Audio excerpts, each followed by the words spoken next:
মাননীয় প্রধানমন্ত্রী দৃষ্টি আকর্ষণ করছি, আমরা মেহের আফরোজ শাওনের একটি স্ট্যাটাসে অত্যন্ত মর্মাহত হয়েছি। তিনি কি শেখ হাসিনার চেয়ে বেশি পাওয়ারফুল নাকি? এখনো সে পাওয়ার বহন করেন। তিনি জুলাই যোদ্ধাদেরকে তিনি অপমান করেছেন। তিনি এই দুঃসাহস কোথায় পেলেন? তার বিচার চাই। আমরা অতি দ্রুত তার বিচার দেখতে চাই। যেহেতু বাংলাদেশের বর্তমান প্রধানমন্ত্রীকে আপনারা ভোট দিয়ে বাংলাদেশের রাষ্ট্র ক্ষমতায় বসিয়েছেন, তার কাছে আমাদের দাবি আপনাদের সবার হত্যার বিচার বাংলাদেশে অতি দ্রুত সংগঠিত করতে হবে। কারণ আমরা জানি সরকার যদি চায় সবকিছুই সম্ভব।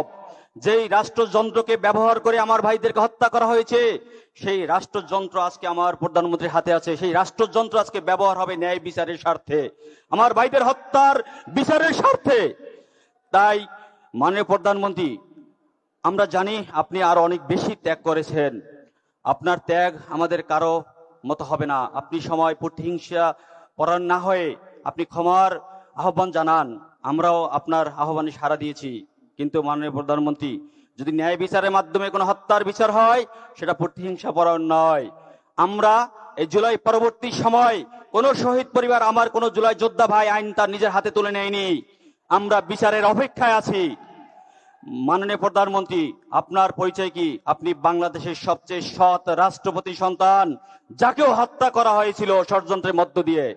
আপনি বাংলাদেশের অভিভাবক দেশনেত্রী বেগম খালেদা জিয়া, যিনি বাংলাদেশের অভিভাবকে পরিণত হয়েছিলেন, বাংলাদেশের যিনি অন্যায়ের বিরুদ্ধে সবসময় আপোষহীন ছিলেন, সেই প্রিয় নেত্রীকে বিনা চিকিৎসার মাধ্যমে আমি বলবো তাকেও হত্যা করা হয়েছে। তিনি শহীদ হয়েছেন আমি বলবো, কারণ বিনা চিকিৎসায় আমার নেত্রীকে দিনের পর দিন যেভাবে তার সাথে অন্যায় করা হয়েছে, আমি বলবো আমার নেত্রীকে হত্যা করা হয়েছে। তার হত্যারও বিচার চাই। তিনি শুধু আপনার মা ছিলেন না, তিনি আমার নেত্রী, আমার মা, আমাদের জাতির মা ছিলেন। তাই আমরা আমার নেত্রী হত্যা বিচার চাই।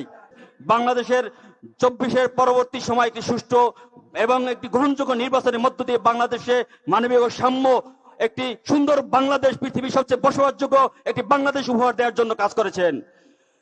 প্রিয় সংগ্রামী উপস্থিতি, মাননীয় প্রধানমন্ত্রী দৃষ্টি আকর্ষণ করছি, আমরা মেহের আফরোজ শাওনের একটি স্ট্যাটাসে অত্যন্ত মর্মাহত হয়েছি।